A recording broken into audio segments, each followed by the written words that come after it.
Hello, Whitney. Hi, Renee. So lovely. How are you? I'm doing great. I'm better now. I'm excited to chat with you today. I don't see the red hair. What happened? I know it's still kind of fading out in there. I could not keep up with it. Okay, so let's talk about the red hair for a minute because that was shocking when this season started. I was like, oh my God, she has red hair. I've always wanted to do red hair, but I was worried about the upkeep. Yeah, so the upkeep is the hardest part, but I did it for my daughter, Bobby. You know, she's a redhead. And redheads, unfortunately, they take a lot. Right. So I did it to prove a point to her, and it was so much fun. I loved it. It was a bold move, but I had to color it every week. And about every time I shampooed it, I had to put in like deposits of color because my hair has been bleached blonde for so long that it just would not stay red. And so my hair started getting really damaged. And so I had to let it fade out and go back to my natural. Aww. But I loved it. I rocked the red hair for about 8 months. It was amazing. Yeah, that's understandable. So everybody, I'm happy that I'm talking to you today because last week's episode was epic. I feel like it will go down in reality TV history. What has the response been like? Are you surprised at the response? Everybody loving the Salt Lake City Below Deck crossover? Yeah, I'm not surprised because those are two like iconic franchises of Bravo. I just can't believe it took this long. Because for me, I'm a huge Below Deck fan. I've watched it from the beginning. And Housewives, I was a Housewife fan before I became one. So for me, it was like the collision of my two worlds. And it was so amazing. And I cannot wait to watch it from the Below Deck perspective. Yeah. I can't wait to watch that if we're going to see perspective. Yeah. Yes. You guys will be the guests on Below Deck, which is so cool. Isn't that wild? Like we'll see it from both sides. I think that's such a unique view into both shows. Mm-hmm. And what was filming like? Because you're obviously used to filming on land. So logistically, was it really different for you guys? Honestly, oh my gosh, 6 seasons in, you kind of forget you're filming when you're filming. Oh, okay. Like it kind of becomes just second nature. But what was so different was the amount of space. So I would say the way that they rig the boat is different. They have a lot more like cameras attached to walls and things like that. Mm-hmm. There's not enough room for 12 cameramen to be running around the ship. So that was a little different as having a smaller crew, but then also having GoPros running 24/7 was like something like it's just a different style of filming. So I always had to remind myself of that. If you had to work on a yacht for a season of Below Deck, what position would you want to work in? That's a good You're like, man. No, that's gotta be a dad. I always thought, okay, maybe a stew, right? I would want to be like the chief stew, like Daisy. But after seeing how hard they work, I'm like, maybe I'd want to be like second bosun or something and just handle the ropes and cleaning the deck. I know, like get a team. You don't have to interact with the crazy guests as much. Yeah. So true. Yeah. Last week's episode ended with an explosive dinner, and there's been a few episodes this season where you have really stood up for yourself, and it's been really, really nice to watch. Do you feel like this season you're handling conflict differently than past seasons?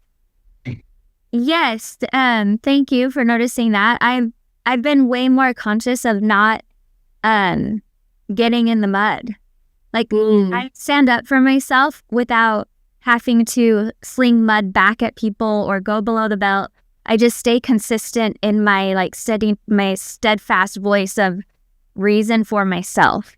Like I just think that in the past I would give up because when you're being steamrolled and gaslit and someone's yelling over you, it gets exhausting. You eventually just either give up or you give in and start yelling and being nasty back, right? So I've just been trying to stay consistent until my voice is heard.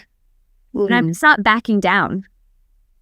So obviously there's conflicts in every Housewives franchise. Is there a conflict that has happened on this current season, either between you and somebody or two other people that you were surprised about?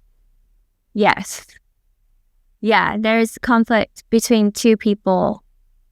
I can't give it that away. we haven't seen yet. Yeah, we haven't seen the full conflict yet. It created a really, really tough dynamic for the rest of the season.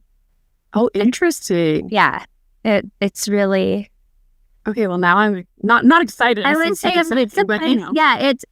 not only surprising, it's coming up. So it's surprising the people, but what's even more surprising is the level that it went to. Interesting. Yeah. Intense. So this season, you've also talked so openly about failed or troubled business ventures and the pressure of putting absolutely everything on the line. Now, looking back, what would you say was your biggest misstep, and what is the greatest lesson that you've come away with? Yeah, so what I did was I took Wild Rose Beauty and I merged it into another entity. And my biggest misstep was my intuition told me not to do it. But I did it anyways, and I trusted the wrong people. So my biggest lesson and takeaway is that people matter. Who you partner with, who you work with really matter, because we had such wild success in the beginning. But if you don't have the right people in place and people you can trust to manage that, that's when it all goes wrong. And did you find it? Because a lot of people, obviously, there's things in their real lives that are difficult and not glamorous, and, they don't necessarily want it shown on the show. Have you found it almost like a weight off your shoulders to just talk honestly and openly about all of these things? Yeah, absolutely. Because I think historically, housewives always try to pretend like everything is perfect, right? Yes. Even if our house is on fire, we're going to stand out front and be like, oh, no, it's fine. It's fine. Everything's perfect.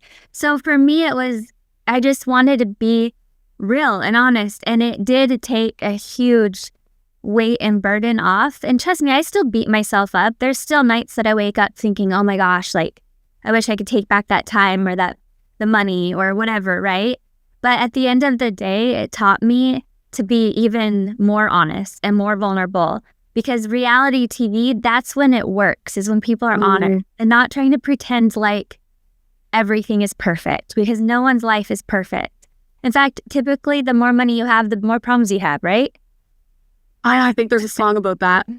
Yeah. More money, more problems. Yeah. I mean, so for me, I really had a chance to be different. And I really like that. I like to be honest. No, as a viewer, it is like a breath of fresh air to see that, right? Because we're all living normal lives, and it's like, oh, like, it makes you very relatable, I would say. Well, and guess what? So are we. Just because someone says they have a bigger life doesn't mean they really do. We're all women. We're all women out here trying to, make it work and raise the best kids that we can and run our businesses. So yeah, I love that you said that. Last question. One of the highlights of every Housewives franchise is obviously the fashion. If you had to trade closets with another cast member, it could be any housewife of any franchise, who would you trade closets with? That's a good question. So on my franchise, I would change with Mary, because she has some of the most oh my gosh, iconic, like classic pieces. Medium. Yeah, I would love to get my hands on some of her Chanel stuff. From another franchise, I really love Dr. Nicole Martin from Miami style. Yes. Yeah, just like a classic mom chic. Yeah. Vibe. Yeah. Love. Well, thank you so much for chatting with me today. This was so lovely, and hopefully I will see you at BravoCon, because I will be there. Oh, yay. Okay, well, I'll look for you. Yeah. Thank you for having me.